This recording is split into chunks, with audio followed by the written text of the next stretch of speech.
Hello everyone, welcome to exam solution. আমি বিশ্বজিৎ বিশ্বাস। আমি আজকে ডাব্লিউপি এসআই আরআরবি এনটিপিসি গ্রুপটির জন্য খুব ইম্পর্ট্যান্ট একটি ধারা বা সংবিধানের যে ধারাগুলি আছে, বিভিন্ন পরীক্ষায় আসে, শুধুমাত্র সেই ধারাগুলি এখানে তুলে ধরা হলো। এখন এই অনুচ্ছেদগুলি এক নজরে দেখে নেওয়া যাক। আর্টিকেল 1, কেন্দ্রশাসিত অঞ্চলের নাম। আর্টিকেল 1-এ কী আছে আমরা মনে রাখবো, খুব ইম্পর্টেন্ট, কেন্দ্র ও রাজ্য এবং কেন্দ্রশাসিত অঞ্চলের নাম। আর্টিকেল 2-এ কী আছে? নতুন রাজ্য গঠন। আর্টিকেল 3-তে কী আছে? নতুন রাজ্যের গঠন পদ্ধতি ও সীমানা নির্ধারণ, নামকরণ। তারপরে দেখব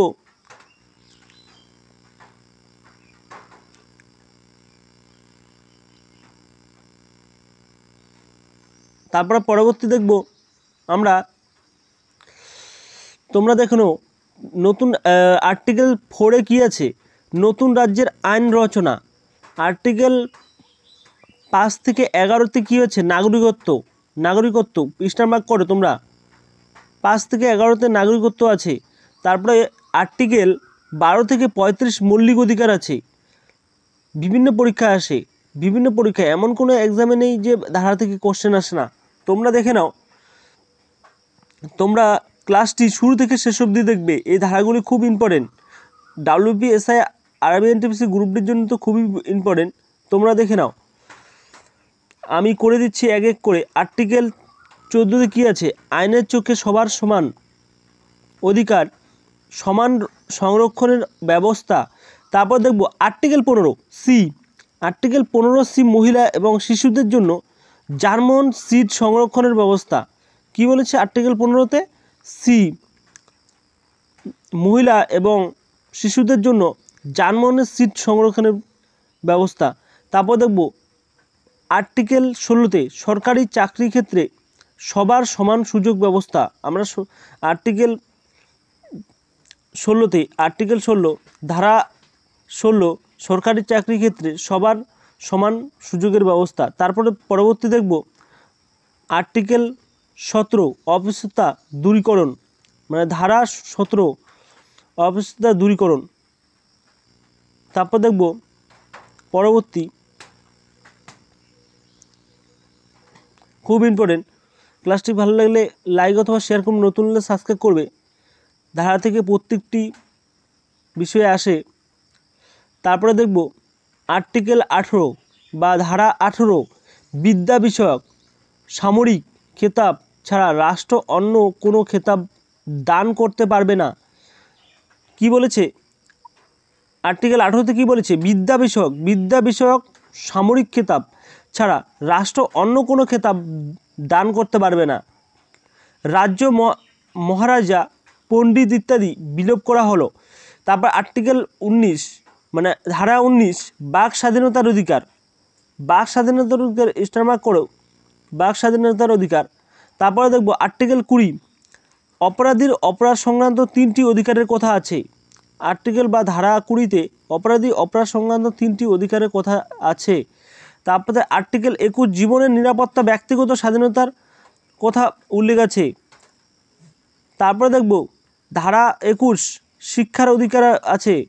শিক্ষার অধিকার আমরা আর্টিকেলে ধারা 21A শিক্ষার অধিকার পাই।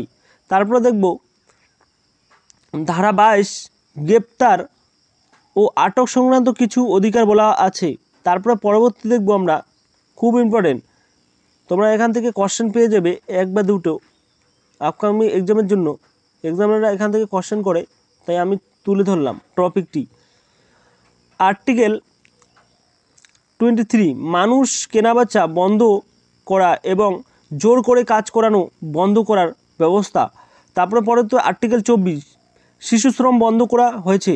আর্টিকেল 24-এ কী বলেছে? শিশু শ্রম বন্ধ করা হয়েছে। তারপর আর্টিকেল 25 থেকে 28-এ ধর্মীয় স্বাধীনতার অধিকার, যেমন ধর্মবিশ্বাস অনুষ্ঠান ও ধর্মপ্রচারের অধিকার দেওয়া হয়েছে। স্টার মার্ক করো তোমরা। জি, ধারা 25-এ। তারপরে আর্টিকেল 31-এ সম্পত্তির অধিকার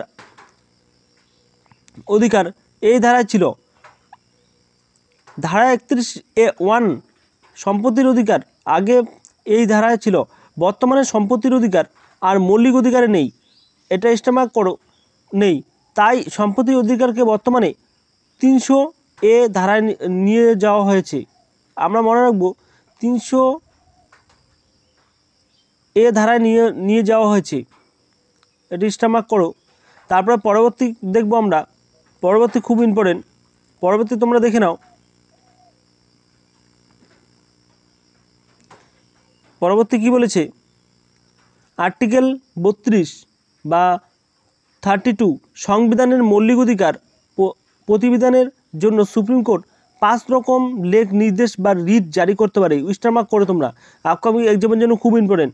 কি বলেছে আর্টিকেল 32-এ কি বলেছে, সংবিধানের মৌলিক অধিকার জন্য সুপ্রিম কোর্ট 5 রকমের লেখ জারি করতে পারে। কি কি নির্দেশ ও রিট জারি করতে পারে। তারপরে দেখব ধারা 40 গ্রাম পঞ্চায়েত ব্যবস্থা। তারপরে পরবর্তী দেখব ধারা 41 বেকার বার্ধক্য ভাতা। তার স্টেমার্ক করো, বেকার বার্ধক্য ভাতা হচ্ছে ধারাতে, কত ধারাতে আছে, 41, আর্টিকেল 41 বেকার বার্ধক্য ভাতা। ধারা 45 বা আর্টিকেল 45 অবৈতনিক বাধ্যতামূলক শিশু শিক্ষা, অবৈতনিক বাধ্যতামূলক শিশু শিক্ষা। তারপর আর্টিকেল 47 বা ধারা 47 রাজ্য মদ নিষিদ্ধ করার নির্দেশ। তারপর আর্টিকেল 48A পরিবেশ, বন এবং বনমালী রক্ষা। তারপর পরবর্তী দেখব আর্টিকেল 45 অবৈতনিক বাধ্যতামূলক শিশু শিক্ষা, স্টেমার্ক করো। তারপরে পরবর্তী দেখব আমরা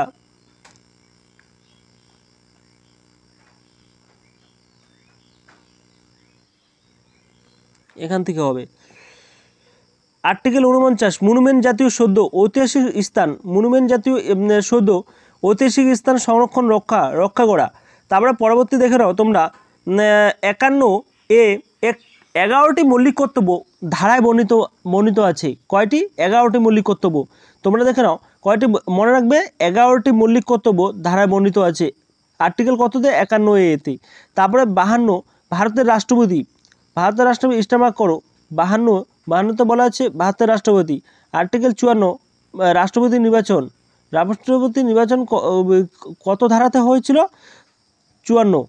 তারপরে পরবর্তী দেখব ধারা 55 রাষ্ট্রপতি নির্বাচন পদ্ধতি কি করে? ধারা 55তে বলা হয়েছে।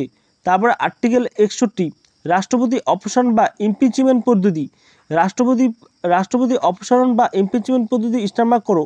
রাষ্ট্রপতি যেগুলো আছে সব স্টেমার্ক করো, তোমাদের মধ্যে চলে আসতে পারে এক্সামে, তাই আমি স্টেমার্ক করছি। রাষ্ট্রপতি অপসারণ বা ইমপিচমেন্ট পদ্ধতি কত ধারা, কত? 61। তারপরে দেখব আর্টিকেল 72 রাষ্ট্রপতি কোনো আসামির মৃত্যুদণ্ড রদ করতে পারে এই ধারা অনুযায়ী। কোন ধারা অনুযায়ী? 72 নং ধারা অনুযায়ী। তারপর দেখব আর্টিকেল 75 নং 3 মন্ত্রী পরিষদ লোকসভার নিকট দায়বদ্ধ থাকবে। তারপরে পরবর্তী দেখব আমরা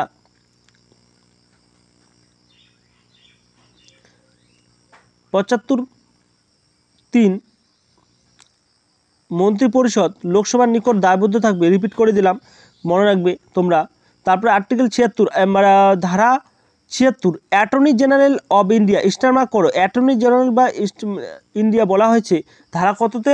76-এ। তারপরে পরবর্তী দেখব 76। তারপর পরবর্তী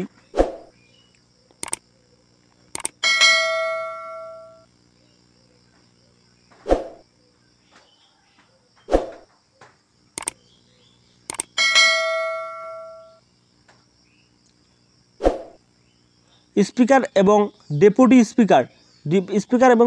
স্পিকার, আর্টিকেল 93 স্টেমার্ক করো।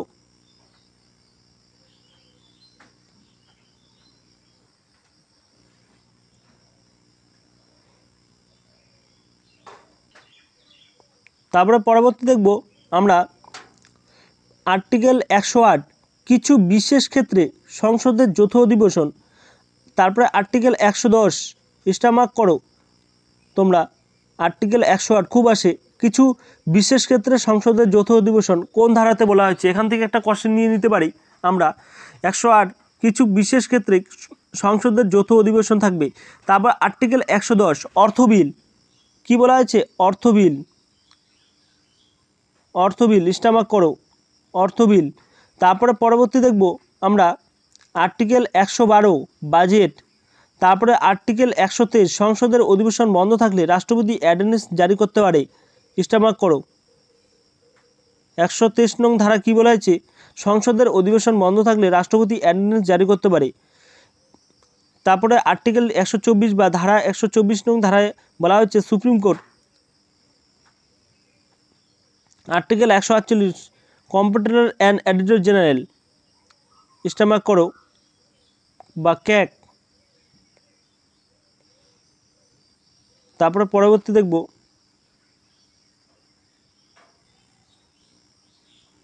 তোমরা পরবর্তী দেখে নাও, তোমরা ধারাগুলি পরবর্তী দেখে নাও। Article 148 comptroller and auditor general CAG say C and AG, এটা থাকলে তোমরা 148 নং ধারায় বলা হয়েছে কম্পিটিটর অ্যান্ড অডিটর জেনারেল। তারপরে আর্টিকেল 153 রাজ্যপাল। তারপরে দেখব আর্টিকেল, এটা স্টারমার্ক করো তোমরা। আর এটা দেখব আমরা আর্টিকেল বা ধারা 165 অ্যাডভোকেট জেনারেল, ধারা 124 হাইকোর্ট, আর্টিকেল 226 কিছু বিশেষ ক্ষেত্রে হাইকোর্ট রিট জারি করার ক্ষমতা আছে।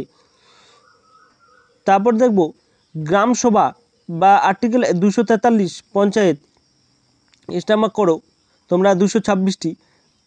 ধারা 226 কিছু বিশেষ ক্ষেত্রে হাইকোর্টের রিট জারি করার ক্ষমতা আছে। আমরা দেখব, খুব মনে রাখবে, খুব আসে কোশ্চেন এটি। তারপরে দেখব পরবর্তী 243 গ্রামসভা। গ্রামসভা হচ্ছে গ্রামসভা দেখব 243 আর্টিকেল মানে ধারা 243 গ্রামসভা বলা আছে। তারপরে article 266 consolidated funds and public accounts of India of this states. তারপরে আর্টিকেল 267 আপৎকালীন তহবিল। তারপরে পরবর্তী দেখব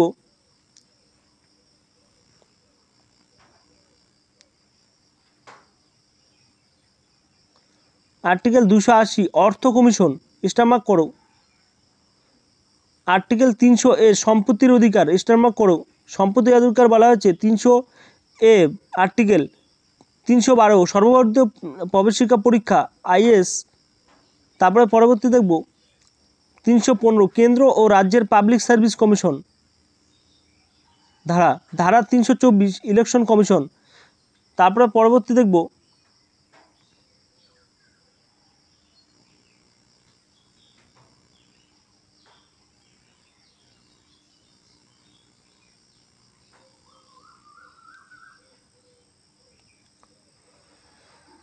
আর্টিকেল 326 প্রত্যেকটি ইম্পর্টেন্ট, প্রত্যেকটি প্রাপ্তবয়স্ক নাগরিকদের ভোটাধিকার দেওয়া হয়েছে, স্টারমার্ক করো তোমরা। প্রত্যেকটি ইম্পর্টেন্ট। এখানে 335 নং ধারায় বলা হয়েছে চাকরি ক্ষেত্রে এসসি এসটি সিটিদের সংরক্ষণের ব্যবস্থা, স্টারমার্ক করো। 335 নং ধারা বলা হয়েছে। 343 নং ধারায় বলা হয়েছে কেন্দ্রের সরকারি ভাষা। তারপরে পরবর্তী 352 নং ধারা বলা হয়েছে দেশের জাতীয় জরুরি অবস্থা ঘোষণা। 352 নং ধারায় বলা হয়েছে দেশের জাতীয় জরুরি অবস্থা ঘোষণা, স্টারমার্ক করো। তারপরে দেবো আর্টিকেল 356 রাজ্যে জরুরি অবস্থা ঘোষণা। 356 নং ধারা অনুযায়ী রাজ্যে জরুরি অবস্থা ঘোষণা করতে পারে রাষ্ট্রপতি। কে করতে পারে? রাষ্ট্রপতি। 360 নং ধারা আর্থিক জরুরি অবস্থা ঘোষণা করতে পারে রাষ্ট্রপতি। এটি রাষ্ট্রপতি কিন্তু এগুলো সব তোমরা মনে রাখবে। তারপরে 368 সংসদের অনুমোদন সাপেক্ষে সংবিধান সংশোধনের অধিকার। প্রত্যেকটি ইম্পর্টেন্ট, স্টারমার্ক করো তোমরা। প্রত্যেকটি ইম্পর্টেন্ট, স্টারমার্ক করো। খাতায় লিখে নাও, খাতা পেন নিয়ে বসতে হবে, খাতায় নোট করে নাও। 370 নং ধারা জম্মু কাশ্মীর জন্য বিশেষ আইন, 370 নং ধারা। তারপরে পরবর্তী দেখব আমরা